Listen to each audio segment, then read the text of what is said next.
2020 세일의 새벽기도회 첫째 날 우리에게 주시는 하나님의 말씀은 요한계시록 1장 1절 말씀입니다.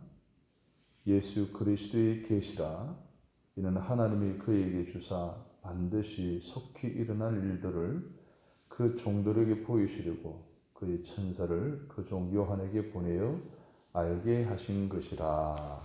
아멘. 그리스도의 계시라는 제목으로 말씀을 드리려고 합니다. 눈을 들어 밝히 보라라는 주제로 2020 세일의 기도회를 오늘부터 21일간 진행을 하게 됩니다. 특별히 요한계시록 말씀을 함께 나눌 텐데 말씀을 듣는 우리 모두가 함께 큰 은혜 받고 깨닫는 시간이 되어서 이 마지막 때에 하나님 우리에게 주시고자 하는 음성을 듣고 그 말씀대로 살아가고자 결단하는 저와 여러분이 되었으면 좋겠습니다. 오늘 계시록 1장의 말씀을 통해서 예수 그리스도의 계시라는 주제로 말씀을 전하려고 합니다. 잘 알고 있는 대로 요한계시록의 근원은 하나님이십니다. 하나님의 계시라 이렇게 표현되어 있는 것을 통해서 계시의 말씀은 하나님이 주신 것이다 라는 것을 알 수가 있습니다. 또 이 계시록의 성격은 예언적이지만 수수께끼나 또는 숨기운 내용이 아닙니다. 오히려 이 계시의 말씀을 통해서 성도들의 믿음을 굳건하게 하고 소망을 갖게 하는 이것이 이 계시록에 쓰여진 목적입니다. 그러면 우리가 이 계시록을 통해서 배워야 할 것이 무엇일까요? 먼저 계시된 말씀을 읽고 듣고 지키는 자가 되어야 함을 가르치고 있습니다. 요한계시록은 예수님의 사랑하시던 제자 요한이 하나님의 계시를 받아 기록한 책이라는 것은 우리가 다 알고 있습니다. 여기서 말하는 계시란 막을 열고 그 속에 감추인 것을 드러내 보여준다는 뜻입니다. 즉 현재와 미래를 다스리는 하나님께서 간직하고 계셨던 미래의 비밀을 커튼을 열고 덜추어낸다 라는 의미로서의 계시라는 단어의 뜻이기도 합니다. 이 말은 세계의 역사, 교회의 역사에 대한 하나님의 계획을 우리에게 공개하는 내용이기도 합니다. 하나님께서는 미래에 관한 모든 것을 다 아십니다. 1절에 그것을 분명히 말하고 있죠. 1절 말씀 한 번 더 같이 읽어볼까요? 예수 그리스도의 계시라 이는 하나님이 그에게 주사 반드시 속히 일어날 일들을 그 종들에게 보이시려고 그의 천사를 그 종 요한에게 보내어 알게 하신 것이라. 반드시 속히 일어나는 일들을 요한을 통해서 오늘 우리에게 알려주신다 하는 그런 말씀이십니다. 그래서 미래에 대해서 모든 것을 알고 계시는 하나님이시기 때문에 다시 말해서 미래에 관한 우리의 모든 것이 하나님에 의해서 계획되어진 것이기 때문에 우리는 더 이상 미래에 대해서 불확실한 미래에 대해서 염려할 이유가 없다는 거예요. 나에 대해서 나의 미래에 대해서 이미 하나님이 다 알고 계시는데 알고 계시는 하나님께 전적으로 맡기고 신뢰하면 되는 것이지 우리가 그것을 미리 알려고 할 이유도 없을 뿐만 아니라 그것에 대해서 염려하거나 불안해할 이유도 없다는 것입니다. 사랑하는 여러분, 이 사실을 알고 미래에 대해서 가졌던 두려움, 염려, 불확실함에 대한 여러 가지 불편함들 다 불식시키시고 나에 대한 모든 미래에 관한 것을 아시는 하나님께 전적으로 맡기시는 저와 여러분 되시기를 바랍니다. 그런데 이 미래에 대한 계시가 전달된 계통을 보게 되면 1절에 3절에 기록하고 있는데요. 하나님께로부터 예수님에게로 그리고 천사에게로 그리고 그 종 요한에게로, 그리고 이 독자, 즉 이 계시 말씀 읽고 듣고 지키는 자에게로 이제 전달되어진 것을 볼 수가 있습니다. 즉 요한은 하나님의 말씀과 위대하신 예수 그리스도를 다 증거하고 있는 거예요. 다시 말해서 하나님의 계획으로 계시되어진 이 귀한 말씀을 읽고 듣고 묵상하고 때로는 암송하며 그 말씀을 내 삶 속에 적용하고 순종하고 지켜 행하는 자가 복을 받는다는 것을 분명히 3절의 말씀을 기록하고 있습니다. 사랑하는 여러분, 오늘 하나님께서 사도 요한을 통해서 우리에게 주시는 우리의 미래에 대한 하나님의 말씀을 들려주시는 것을 그대로 믿음으로 받아들이고 내 삶 속에 적용하고 실천하고 순종하게 될 때에 그 말씀대로 오늘 우리에게 하나님의 복이 임한다는 것을 분명히 하고 있습니다. 오늘도 우리 믿음 안에서, 말씀 안에서 이 예언의 말씀을 지금까지 어떻게 대해왔는지 되돌아보시고 믿어지지 않았던 그 말씀들이 믿어지고 이해되지 않았던 그 말씀들이 이해되어지고 나의 미래에 대해서 불확실했던 것에 대한 전적으로 하나님께 맡김받은 가운데 그 말씀대로 살아감을 통해서 복을 받고 누리는 저와 여러분이 되시기를 주님의 이름으로 축복합니다. 두 번째로 계시록을 통해서 우리가 무엇을 배울 것인가? 은혜와 사명을 잘 감당해야 합니다. 오늘 4절에 보면 요한이 아시아에 있는 7 교회에 이 편지를 보내고 있습니다. 여기서 말하는 7 교회는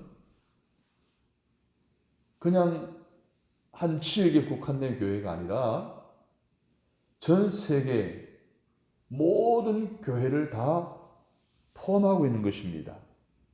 그러한 교회들이 예수 그리스도로 말미암아 은혜와 평강이 있기를 지금 사도 요한은 간절하게 기도하고 있는 것이 5절의 내용입니다. 충성스러운 증인이시며 죽은 사람들 가운데서 제일 먼저 부활하시고 세상의 왕들을 다스리시는 예수 그리스도께서 우리를 사랑하셔 구원해 주시고 하나님을 위하여 거룩한 나라와 제사장으로 삼으셨음을, 그래서 구원의 역사를 감당할 사명을 우리에게 맡겨주셨다는 것을 말씀하고 있습니다. 이 예수님께서는 구름을 타고 심판주로 오시겠다고 7절에 말씀하시고 8절에 보면 심판주로 다시 오실 예수님께서는 알파 오메가가 되신 전능하신 분이심을 말씀하고 있습니다. 그러면 이렇게 8절까지 표현되어진 예수 그리스도가 왜 다시 이 세상에 오시느냐는 것입니다. 우리를 죄에서 구원하신 예수님께서 다시 오시는 목적은 하나님 나라를 완전히 이루시기 위함입니다. 그러므로 우리 중에 어느 누구도 예수 그리스도의 재림에 대해 또 미래의 일을 대해 신하나 허무맹랑한 이야기처럼 웃어 넘겨서는 아니 되는 것입니다. 다시 오실 예수님께서 그냥 맹목적으로 오시는 것이 아니라 분명한 목적, 완전한 하나님 나라를 이루시기 위한 목적을 가지고 오시기 때문에 오늘 이 재림의 예수에 대해서 우리가 지금까지 가졌던 막연한 기대감 안 된다는 것입니다. 이런 자들은 마지막을 비참하게 맞이할 할 수밖에 없다는 것입니다. 요한계시록 21장 8절을 보면 그러나 두려워하는 자들과 믿지 아니하는 자들과 흉악한 자들과 살인자들과 행음자들과 술객들과 우상 숭배자들과 모든 거짓말하는 자들은 불과 유황으로 타는 못에 참여하리니 이것이 둘째 사망이니라. 믿지 아니하는 자들이라고 했습니다. 하나님의 절대적인 사랑 때문에 구원받은 우리가 아닙니까? 그러므로 우리들은 믿음을 더 굳건하게 하여 받은 은혜와 사명을 잘 감당하여 주님이 다시 오셔서 하나님 나라를 완성하실 때에 잘했다 칭찬 듣는 저와 여러분이 되어야 하겠습니다. 그래서 우리는 예수 그리스도의 재림을 확신하게 믿어야 합니다. 미래의 그날을 기다려야 됩니다. 영광 예수 그리스도를 맞이할 준비를 잘하고 사명을 잘 감당해 나아가시는 여러분이 되시기를 다시 한 번 더 부탁을 드립니다. 당시 사도 요한은 말씀을 증거하다가 외롭게 추방당해 밤모섬에 오랫동안 가두어져 있지 않습니까? 이런 요한에게 성령께서 임하셔서 예수님의 음성과 일곱 교회와 영광스러운 교회들의 모습을 보여주시면서 너희들이 이 환난의 때에 끝까지 믿음을 지켜 하나님의 다시 이 땅에 오셔서 하나님 나라를 완성하실 재림의 주 그분을 기다리며 최선을 다해 나갈 때에 오늘 저와 여러분을 일곱 교회처럼 지켜줄 것이고 영광스러운 그리스도의 모습을 보게 될 것이라는 것입니다. 그런 은혜가 예수님의 재림을 준비하는 저와 여러분에게 신실한 믿음에 따라서 증거가 되어지고 간증되어질 수 있게 되기를 주님의 이름으로 축복합니다. 세 번째로는 예수님께서 교회들 중에 계심을 우리는 알아야 됩니다. 오늘 12절 13절에 보게 되면 요한은 촛대 사이를 다니면서 모든 것을 통찰하시며 통치하시는 예수 그리스도를 보게 됩니다. 촛대는 바로 일곱 교회를 말하죠. 이 말은 예수님께서는 교회의 중심에 계시다는 거예요. 2장에 의하면 교회의 여러 잘못들에 대해서 소아시아 일곱 교회의 이 잘못된 모습들의 부정적인 모습들에 대해서 설명을 하고 있는데 그럼에도 불구하고 하나님은 교회 사이를 다니신다는 거예요. 교회 중심에 계시다는 것이죠. 아무리 교회가 잘못을 저질러도 예수님께서 여전히 교회에 계시다는 거예요. 여러분, 예수님께서는 인간의 모습으로 이 땅에 오셔서 왕으로서 다스리는 분으로 역할을 하고 계시지 않습니까? 인자로 오신다라고 했어요. 13절에 보면. 또 발에 끌린 흰옷과 가슴에 금띠는 제사장임을 드러내주고 있습니다. 다시 말해서 예수님께서는 교회를 다스리시는 왕이시며 지금도 중보 사역을 계속하고 계시는 대제사장이심을 분명히 말하고 있고요. 14절에 흰 머리카락을 표현하고 있는데 예수님의 거룩함과 영원하심을 나타내주고 있습니다. 다시 말해서 예수님께서는 불꽃 같은 눈으로 우리의 생각과 영들을 모두 감찰하고 계시는 분이시죠. 교회 가운데 계시며 우리가 무엇을 하는지 어떤 생각을 하는지까지 다 알고 계시다는 거예요. 그분이 오늘 우리를 다스리고 통치하시고 왕으로서 대제사장으로서의 역할들을 충분히 하시며 오늘 우리의 삶의 모든 것을 감찰하고 계시다는 거예요. 그러므로 예수님 앞에 우리의 불의한 행동이나 생각을 감출 수 있다 없다? 없어요.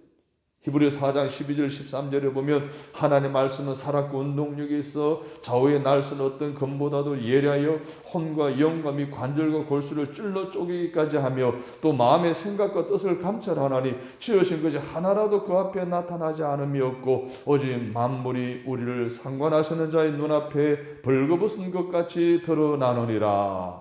아멘. 우리 하나님 앞에 감출 것이 없어요. 다 드러나게 되어 있어요. 교회의 사이를 다니시며 왕으로 제사장으로서 오늘 우리의 모든 것을 감찰하고 계시는 하나님, 우리를 낱낱이 보고 계시니 감출 것이 없는 거예요. 우리의 마음에 생각으로 짓는 죄까지도 다 아시는 그분 앞에 아무것도 감출 수 없음을 기억하시고 심판에 주로 오시는 그분 앞에 나의 적나라한 모습을 드러내고 고백하고 회개하고 죄사함 받고 깨끗한 영으로 그 왕으로 제사에 오신 교회 중심에 계시는 교회 안에 계시는 그분과 교통함을 누리며 살아가는 저와 여러분이 되시기를 주님의 이름으로 간절히 축복합니다.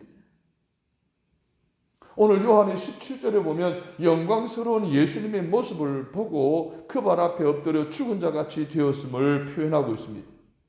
그러자 예수님께서 오른손을 그에게 얹고 두려워하지 말라라고 말하고 있습니다. 디모데후서 1장 7절을 보십시오. 하나님 우리에게 주신 것은 두려워하는 마음이 아니요 오직 능력과 사랑과 건신하는 마음이니. 할렐루야. 이 예수님의 적나라한 모습을 다 보여주시고 두려워하는 사도 요한에게 손을 얹으며 두려워하지 말라는, 염려하지 말라는, 우리가 하나님의 영광, 하나님의 임재를 느낄 때마다 깨달을 때마다 우리는 두려움과 경외하는 마음을 갖게 됩니다. 베드로가 배 위에 오른 예수님 앞에 나는 죄인입니다, 나를 떠나소서라고 하는 경외하는 마음을 가졌던, 오늘 우리도 주님의 임재를, 교회 안에 계시는 주님의 임재를 경험하고 누릴 때마다 하나님을 향한 경외하는 마음을 가지고 무릎 꿇을 때 주님은 오늘을 찾아오셔서 우리에게 손을 얹으셔 위로해 주실 것입니다. 안수해 주실 것입니다. 두려워하지 말라. 내가 너와 함께 함이니라. 여러분, 예수님께서 두려움뿐만 아니시잖아요. 예수님이 죽으심과 부활을 통하여 성도들을 사망과 엄부의 권세로부터 해방시켜 주신 하나님의 사랑과 은혜가 가득한 분 아니십니까? 에베소서 2장 4절 5절을 보면 긍휼이 풍성하신 하나님, 우리를 사랑하신 그 큰 사랑을 인하여 허물로 죽은 우리를 그리스도 예수와 함께 살리셨고 너희가 은혜로 구원을 얻은 것이라. 아멘. 이 놀라운 하나님의 사랑, 하나님의 은혜를 우리 힘있고 매일매일 살아가야 하고 그렇게 살아왔습니다. 오늘도 하나님의 임재를 통해서 하나님에 대한 경외하는 마음뿐만 아니라 하나님의 은혜와 사랑이 우리 가운데 풍성하게 부어주심을 기억하고 늘 주님 우리를 붙드셔서 은혜와 사랑을 이끄심에 대한 확신을 가지고 이 마지막 때에 오늘 우리가 어떻게 살아가야 될 것인가, 하나님의 계시의 말씀에 대한 귀를 기울이고 그 말씀에 따라 순종하며 살아가기를 결단하는 이 새벽이 되기를 주님의 이름으로 축복합니다. 좋으신 하나님, 오늘도 저희들을 사랑하시고 축복하셔서 요한계시록 1장 1절의 말씀을 통하여 귀한 은혜로 깨달음을 허락해 주시고 앞으로 우리가 어떻게 살아가야 할 것인지, 재림 예수를 어떻게 기다려야 할 것인지, 오늘 우리 교회 중에 계시는 우리 주님과의 관계성을 어떻게 유지해 나갈 것인지 다시 한 번 더 알게 하시니 감사합니다. 특별히 하나님께서 오늘 우리의 삶을 통해 계획하시는 놀라운 일들을, 계획들을 이미 다 알고 계심에 두려워하지 않고 염려하지 않게 하여 주시옵시고, 무엇보다도 이제 우리에게 향하신 하나님의 계시의 말씀 따라 순종하며 적용하며 실천하며 살아감을 통한 복의 주인공이 되게 하여 주옵소서. 특별히 우리 가운데 계시는 주님 두려워하는 마음과 은혜와 사랑으로 가득하신 분임을 이제 기억하고 교회들 중에 계셔서 우리를 붙잡고 계심을 믿고 항상 승리하며 달려가는 저희들 되게 하여 주옵소서. 예수님의 이름으로 간절히 기도드립니다. 아멘. 하늘의